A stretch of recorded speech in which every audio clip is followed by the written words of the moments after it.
Hey everyone, this is the Mega Construx Call of Duty Jungle Paratrooper set, and there are no visual effects being used here or no hidden special effects. This is exactly how you can set it up, just building it according to the instructions with the parts included in the set. They let you put it into a full action scene. Comes with a small basic stand that's kind of built into the small basic terrain build, and it makes for a pretty impressive display. Most interesting thing here to me is the parachute itself, which is made of a material that I did not expect. It is a foam, but a very soft foam. Look at this. It almost is cloth-like. It actually is textured. I am very proud of whoever came up with this design for the materials work that they did here and the design work just in general. A lot of this is hollow. It doesn't get solid until you get, I'd say, about 2/3 of the way back. Nicely textured on it. Just feels nice and soft, and it's able to hold on to its shape like that.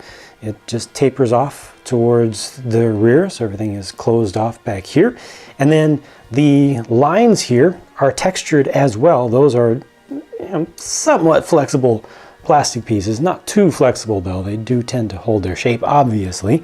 Hold it well enough to stand up like this, and they come together and you start doing your assembly work down here. This is one single piece that kind of holds everything together. They've got real cordage used there and connects to any kind of regular figure. It does come with this one figure here, including his accessories. I'll give you a closer look at him as well, but he's all set up and good to go. You can't quite get the hands quite as far or quite as straight up as I would have liked.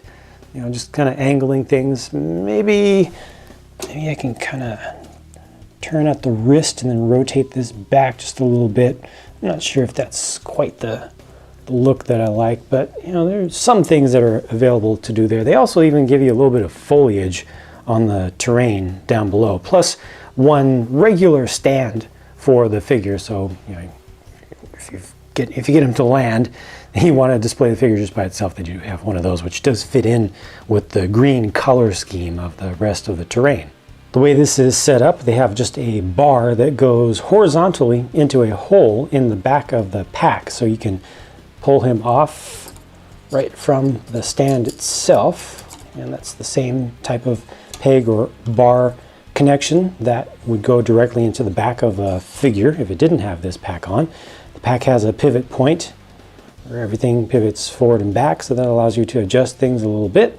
There's that hole, also has a couple of the attachment points, little rectangular pegs on the back to attach accessories there if you want to use that. And I can take these out of his hands and show you the kind of the next layer underneath there, because all of this is connected to his vest, and it also kind of keys in, so there's just that standard size of hole. A couple of these attachment points on the back, and then one on the back of the belt, which is just standard, and all of those get used to make sure that this stays in nice and securely. The bar shaped piece that basically holds on all of the parachute assembly itself just goes through this rounded slot. Come on, focus. There we go. Just goes through this rounded slot at the top. So that's the next level, and he also has his reserve chute on the front, which is another new piece, and that just attaches to the front of the vest using, again, the standardized parts. The figure itself, at least from a distance, is, I'd say, nothing too special. You know, no special colors, no special accessories, but a very nicely applied set of paint applications on the head. Nice leg molds there with the crease going down, very obvious down the side.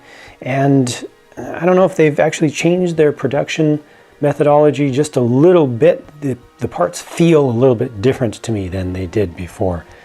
Don't know quite how to describe it, but they just feel a little better finished. There was no mold release material left on the parts as far as I could tell. I feel like they're just maybe cleaned up a little bit better than before. It might be just a slight difference in how this particular figure was produced, this particular batch, but If anything, it feels just a little bit better than the previous ones. Nothing new or special for the weapon here either. The strap is a silicone rubber piece that's molded in kind of a medium brown color. And yeah, like I said, nothing too special about this on the whole, but it looks good. I feel like this is a pretty desirable piece. It's just really well executed. It's not easy to pull off the whole parachutist, gliding kind of look, but again, really nice work with the materials and the design for the parachute piece itself. It just holds its shape. It's lightweight enough that it doesn't want to fall down. The lines are strong enough, and you get a nice scene just by itself. You can make adjustments with the stand, a number of adjustments, to work with the possible reposing of the figure while it's in the air. And I feel like this just looks good completed on its own, and it will fit into many other scenes as well. A quality piece, in my opinion. They've just done a very nice job overall. Let me know what you think though. Share your thoughts with myself and the rest of the viewers by leaving a comment down below, including if you disagree with my assessment and you don't like what you've seen here. Just let it be known why. Very much appreciated, and I hope to have a chance to talk to you again soon because my next video is on the way.